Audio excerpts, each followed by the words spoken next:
Where on. you at? Where you at, Jim? I'm at home. Good deal. Good evening, everybody. Hi, Angel. Hey, Long Angel. time. Time. Yeah. So, who else are you expecting, Joby? Sarah should be jumping on. I text a couple other people as well, Dr. Phillip. Okay, good deal. We'll give him a couple minutes to jump on, and then we can Okay. jump in. So Bill can't jump on. He's working. That's a good thing. That means you must be feeling better. Yes. He said that he'll call me tomorrow. Okay, good I'm deal. not working tomorrow at work anymore, so I'm not working Saturdays. Good for you. Good for you. So you're concentrating on everything else? Yes, sir. Awesome. Not like you're not busy, right? All right. Yeah. No, it's good. It's good. We had a good event yesterday um at the bookstore. And Oh, post about that. I haven't posted. You So, you did not? mm-mm. No, I haven't So posted. there's been a bunch of posts about you and a book signing. What's that from? That was from last Thursday. So I was just giving Oh, thanks to everyone and stuff. oh, I'm leaving the best for last, so like you guys and stuff. okay, But like the actual event that I did have, um Lisa E did help me out with that. So okay, it's a lot of her people that she knows, a lot of I guess you can say artists, musicians, some book writers, um, a little bit of everything. wow. So I met a lady or a couple ladies that are diabetic. Hmm. Yesterday I went to a bookstore, which I got into an event with the literacy of Chicago, sorry. Okay, And I went there. I donated 2 books and well, not donated it. They were doing a raffle. So the actual girl that did the raffle, she got the book. She's okay. like, I wanted your book. I really wanted it. So it's Oh, you cute. donated it. Yeah, if it's a raffle, you donated it. Yeah, there you go. Yeah, so that's a business write-off. You got to keep track of that stuff. Oh yeah. Yeah, I'm trying to keep everything intact, Dr. Phil. Okay. And then Mhm. I met this one gentleman too, and he was giving me a couple of ideas as well Mhm. in reference to like doing like cook shows and stuff like that. So we'll see. Okay. Okay. So, um, I thought I asked you this, but I don't Mhm. remember the answer. Do you have your own LLC? It's under my name. Well, my nickname. So under Jovi Marie, I do Okay. have the LLC as Perfect. Jovi Marie. So Perfect. yes, Okay. Good deal. I just haven't opened up an account under that. So that's the next step. I'm also working on the website as well.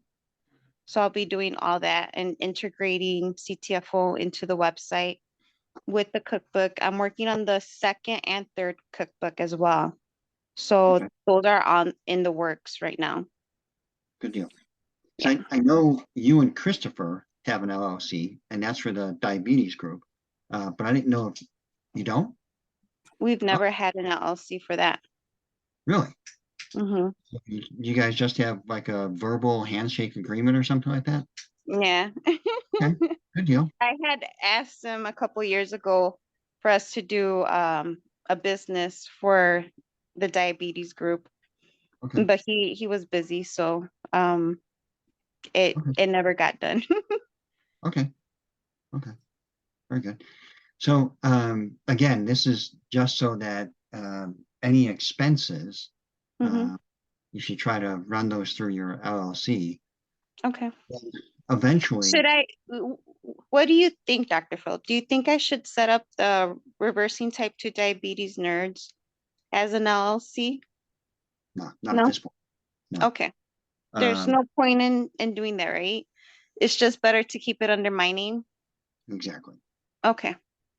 Yeah, as long as Christopher is okay with that, and it sounds like he is, that could just be another group that's underneath you.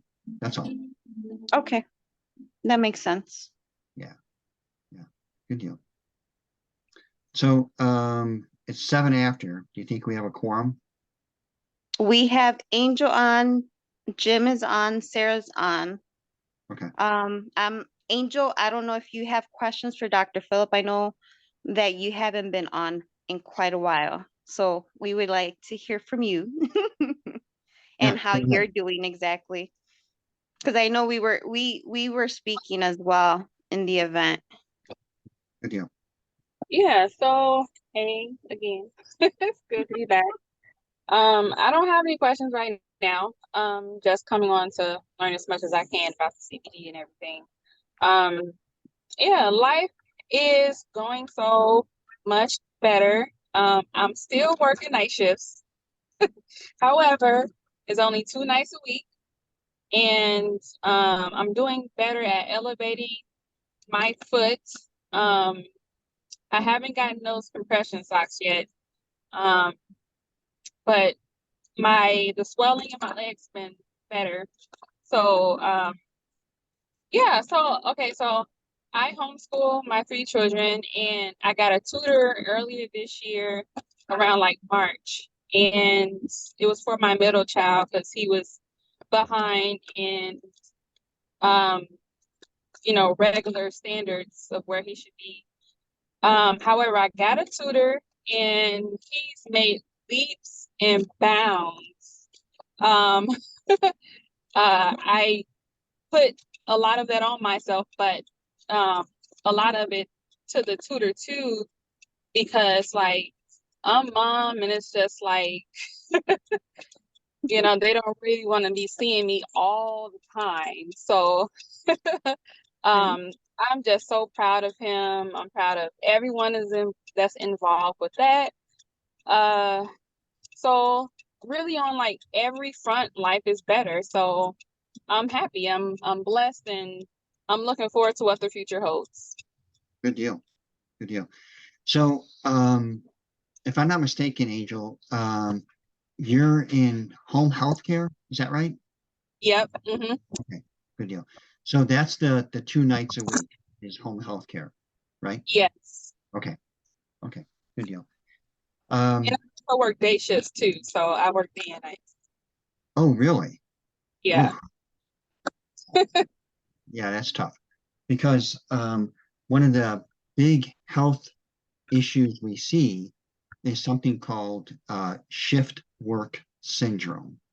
And it's a big fancy word for people that don't have their kind of uh, biological, their their sleep-wake cycles, if they get disrupted, then that pretty much disrupts everything. And where we see this are in individuals that work a 10-hour shift or a 12-hour shift, and it's usually 12-hour shifts. That's the most common. So they'll work 3 days on the day shift, which means 8A to 8P. Then they'll take a day off, and then they'll work 2 or 3 shifts of night, which means 8P to 8A. And then they may have 3 or 4 or even a week off. And then they go back and repeat the cycle again. So as a result, because they don't get into that good biological clock cycle, a good diurnal type of cycle, their body's just whacked because their brain doesn't know if they should be sleeping or not sleeping, if they should be producing hormones of nighttime or hormones of daytime, and everything just gets whacked. So if you can, it will be best for you to try to get into one cycle or another. And I know that's often difficult for people to do. But if you can, that would tremendously help out your body to try to figure out what cycle it's on, if you will. That's a really good point. And I'm gonna do that. So like my shift is Mondays I work the 2 shifts, the day and night shifts. I just work 1 shift Tuesday, Wednesday, the 2 shifts, Thursday, 1 shift, and I'm off Friday intentionally because I'm like, okay, I need a longer rest period from my body. So I only work Monday through Thursday, so I have Friday, Saturday, and Sunday to really.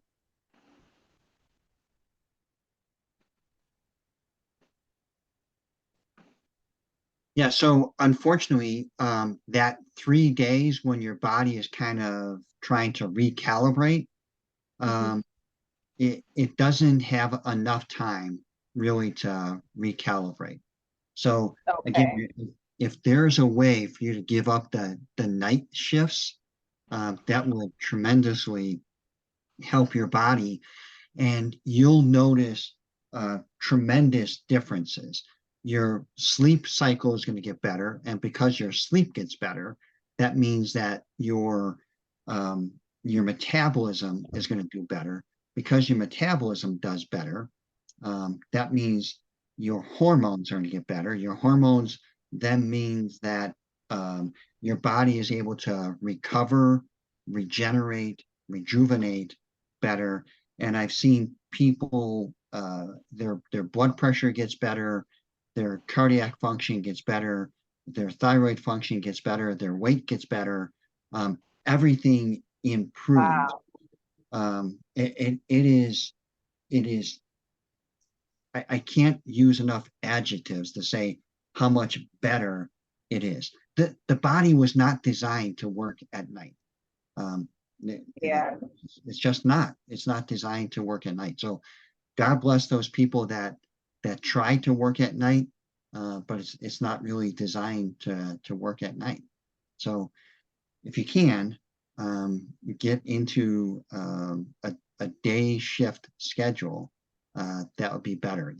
Even if you have to work 5 days a week, working 5 days a week as opposed to 4 days where you've got night shifts in there, it's a world of difference. I agree. I agree, and I really appreciate that. Yeah, Ah, it's tough, it is, but my especially. health is definitely worth it. So yeah. So here's a sad story, but it really drives everything home.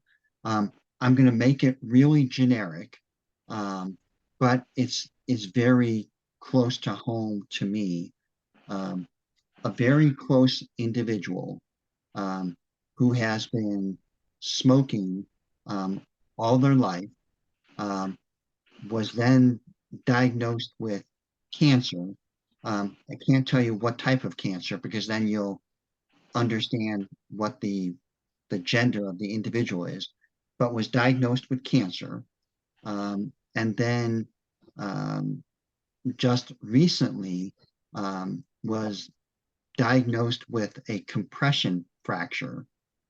That means that your your bones are so brittle, that a normal pressure that you and I, would exhibit wouldn't cause any problems. But with this individual, um, underwent, um, just a slight fall, compressed one of the vertebral bodies, and had to undergo surgery for that.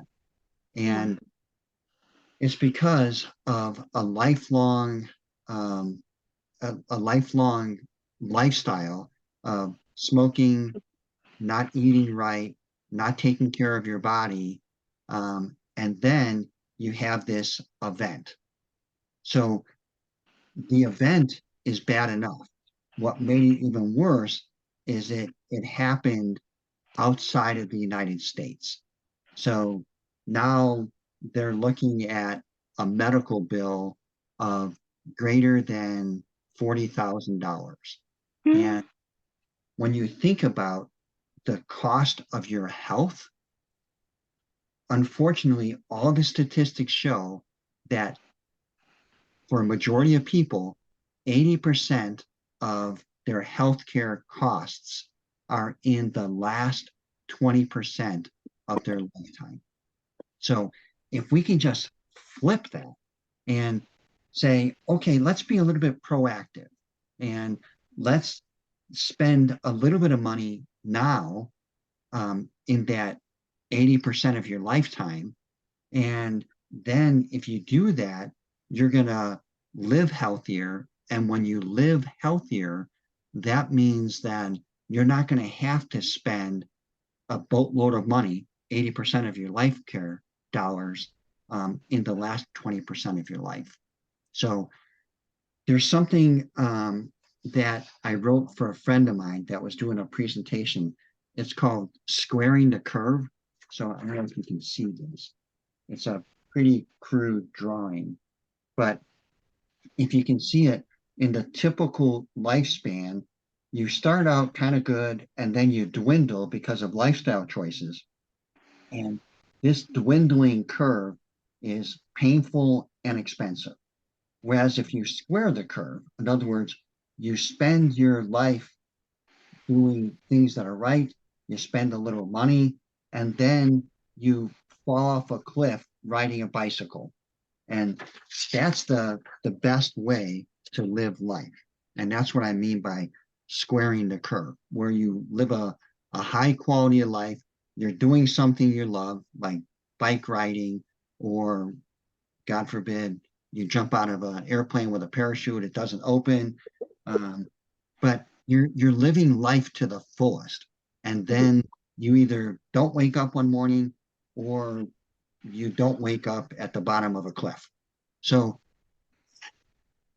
if we can impart all that onto people, and that's really what this group is trying to do, it's trying to live life to the fullest, live life at a high quality, so that this way you can do everything you want to do. You can spend time with your kids. You can spend time with grandkids. You can spend time doing things you love to do, as opposed to having to do things you don't want to do, like be in a hospital bed. So this, like I said, struck near and dear to my heart. Literally, this just happened 2 days ago. So if I can impart anything, it's spend the time now, spend the effort now. And if you have to, invest in your life now, so that this way you're not doing it later on. And I'll get off my soapbox. No, that's true though, Dr. Phillip, because no one really sees it that way. They just see they want to live their life to the fullest, but at the same time, they're not doing the right things to live their life to the fullest. Right. And that's doing the right things, like you mentioned, and your health, like your actual body, and making sure that you're actually inputting all the right things into your body, like, or at least have the mindset where it's like, okay, let me start doing some changes, right? I Right. think that's where that comes into play a lot, especially the mindset. I always say that that's where it all starts. It's through the mind, and from there it just goes on, Yeah. So Amen. Amen. And Jim is essentially a walking testimony, because with all the weight that he reduced, he was able to be more active. He feels better. He looks better. I mean, it's remarkable, yeah. the change that occurs when you take care of your body. We've all used this analogy before. I mean, if you're just putting the lowest grade fuel in your vehicle, it's not going to run as good. And especially if you have a high performing Ferrari and you put low grade fuel in it, it's just not going to run good. But when you put premium high octane fuel in that Ferrari, it's going to hum and run perfectly. And that's what we should be looking at our body. Sorry, I'm Italian. So look at your body like a high performance Ferrari. So you want to put good stuff into it. You don't want to put low grade fuel into it. So true, so true. I agree with that. And I know that like I've done the foods and stuff and I try to go as economical as possible, but economical with the right ingredients, grass fed, and still look for the right prices. So Mhm. at least it's not going to um, like change a little bit. It like, yeah, you're spending a little extra, but that little extra is always going to be better for you. That's the You're way I right. see it too. You're right. So, and that brings up another example from this week. And this time, if he's listening, I'm not going to call him out by name, but if he's listening, I have a cousin that's a highly competitive bicyclist, Hmm. or cyclist, whatever you call it. And the way he fuels his body is with energy drinks and fruits and protein. Protein's not bad, but Hmm. it's the fruit. And we all know that if you're burning a lot of calories, okay, maybe you can tolerate the fruit. Um, but he also has an autoimmune inflammatory issue. And we know that certain proteins can be pro-inflammatory. Hmm. And we know that fruits, because they're going to spike your insulin level, that makes it more pro-inflammatory. So I suggested to him, I get you need the carbohydrates. I get that, but get away from the grains because that's going to be pro-inflammatory. Yep. Even if it's plant-based, it's going to be somewhat pro-inflammatory, especially the stuff you get in the States. And then if you can go more towards vegetables, man, you can get a ton of carbohydrates from vegetables, and that's going to be Mhm. better for you than fruit. So um, I don't know if he heard me or not.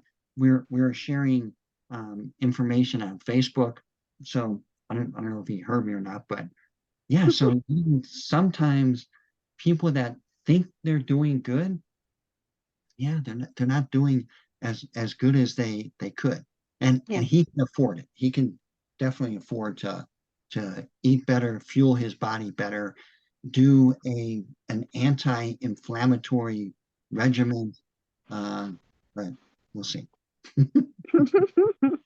No, it's true. And I've noticed that a lot of people they'll rather spend $200 on a jacket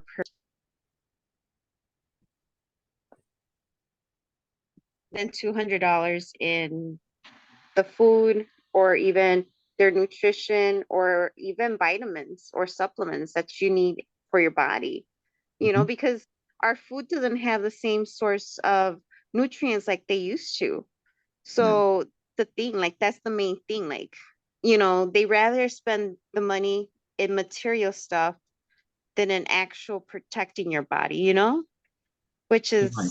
it doesn't make sense to me personally. No, you're right. So I heard a gentleman talk about nutrition, and this is a guy that has seen the evolution of computers and the evolution of phones. And he said, do you, so this will give you a little idea about his age. And he said, do you want dial-up nutrition or do you want high-speed nutrition? And I thought, man, that is a great analogy. It And is. we want high speed nutrition, right? We Right. we don't want to wait for something to be hopefully absorbed or hopefully bioavailable. We want high-speed nutrition. We want something that's going to get into your body, that's going to be bioavailable when you consume it. Because if you got dial-up nutrition, that means that you're going to be waiting around. You're going to have to maybe take a lot more of it because your body's waiting around for it to be absorbed. So you want high-speed nutrition. You want something that your body's going to absorb quickly. We know it's going to be bioavailable. We know that it's going to be rapidly assimilated into your body. So we want high-speed nutrition. So I'm going to have to ask this guy if we could kind of, I don't know, copyright that or trademark it or something like that. That would be cool. Yeah, it's a great analogy. I know for some of the young folk, they probably don't understand dial-up.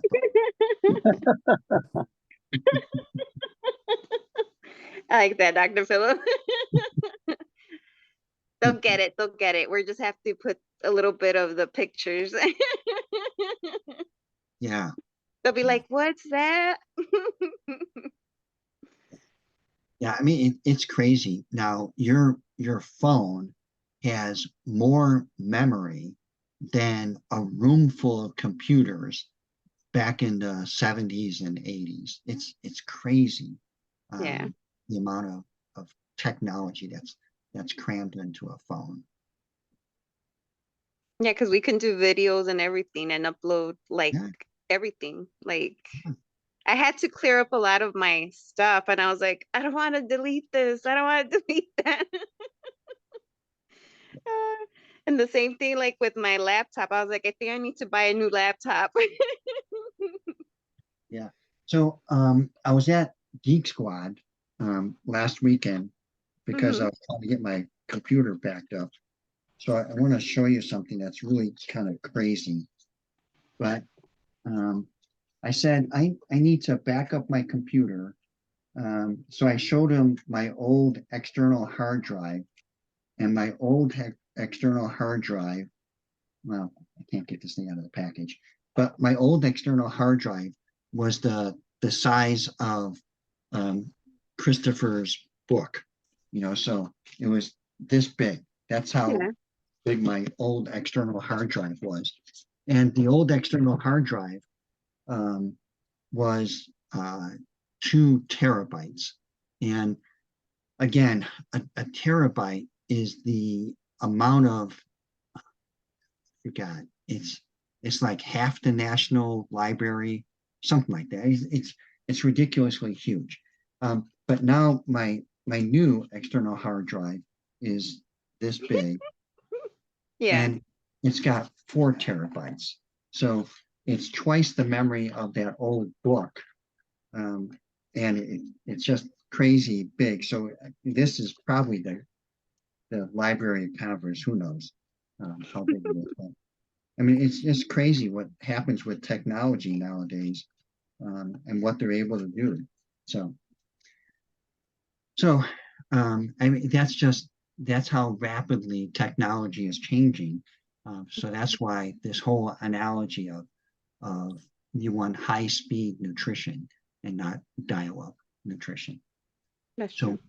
maybe the other thing that the youngsters could understand is you want terabyte nutrition and not megabyte nutrition.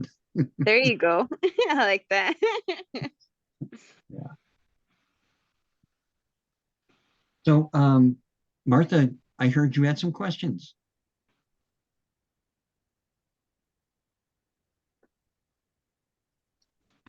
Martha, muted. you're muted. Hold on. Let me go in here.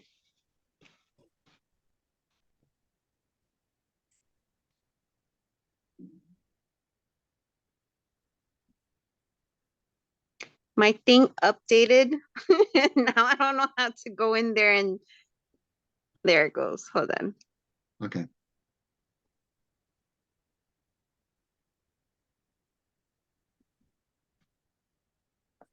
Martha, Dr. Phillip was asking in reference to your question that you were asking about yesterday.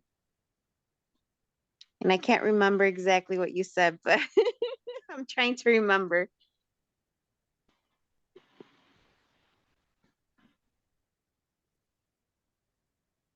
You're still muted. So it was in reference, now I'm trying to um, go back in what she said. She said it's in reference to a blood disease. What would be good? What would be the good supplements that you would recommend for this blood disease? I don't remember if you remember what Bertha had. I'm thinking it's similar to that. Well, how do you pronounce it, Dr. Phillip? I couldn't remember. Yeah. Um, um, sickle yep, cell. No, I can't say it. yeah. No, you're right. Sickle cell. Okay. Yeah. Um, so anything that you can do to reduce inflammation is Mm-hmm. going to help out. Because when the body is stressed, that's when the red blood cells, at least with sickle cell, that's when red blood cells get distorted. And when they get distorted, they don't pass through the little capillaries.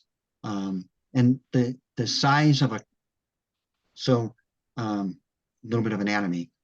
So you have arteries, which are the big blood passages of oxygenated um, red blood cells. And then from arteries, it goes down to arterioles. And then from arterioles, it goes to capillaries. When it gets down to the capillary, that's where it's about the size of one red blood cell. But that's a red blood cell that's perfect. And a perfect shaped red blood cell kind of looks like a donut, but it doesn't have the hollowed out center. It's Okay. it's just kind of a concave center. That's what a healthy red blood cell kind of looks like. However, a sickled red blood cell is misshapen or is disc-shaped, and as a result, it doesn't pass through. So it forms either a tiny clot or it irritates the lining of the blood vessel, and that's what causes the pain because it can't pass through. And red blood cells in the arteries are the ones that carry oxygen. So now you have what's called an ischemic or an oxygen crisis to that area of the tissue that's not getting the blood flow. And that's where the pain comes from. So anything that you can do to reduce stress, whether it's psychological stress, physical stress, emotional stress, that's going to be helpful. And anything that you can do to reduce inflammation, that also helps out with reducing stress. So would you recommend, because I know I was telling her that Bertha uses the cell UV, Mhm. and the cell UV and the vitamins is what she consumes, and she likes the way she feels with that. But Mhm. would you also recommend for them to try the xanthomist, because that one's a pro-inflammatory as well, and that helps with pain as well. You're right. So not only does it help reduce inflammation, but it's also documented to help out with the cardiovascular system. So yeah, that would be good. If the stress is coming from psychological, then the CBGA, which is the bliss, that would be helpful. Okay, that makes sense. Mhm.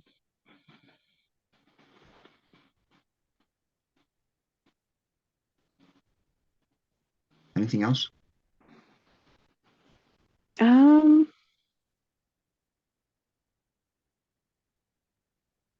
I know there was one more thing. Oh, yes. Hmm. So Tyrone's mom has a client, Mhm. and our question was to you if they have cancer in their body Mhm. and the doctors are telling them that they only have 6 months to live, Mhm. is there anything that would be beneficial for them? And what are some steps that you would recommend? Especially when they're already giving them like that hope, like, you Mhm. know, like there's no other choice or there's nothing else. So at this point, it's kind of a full court press in that you do everything and anything possible.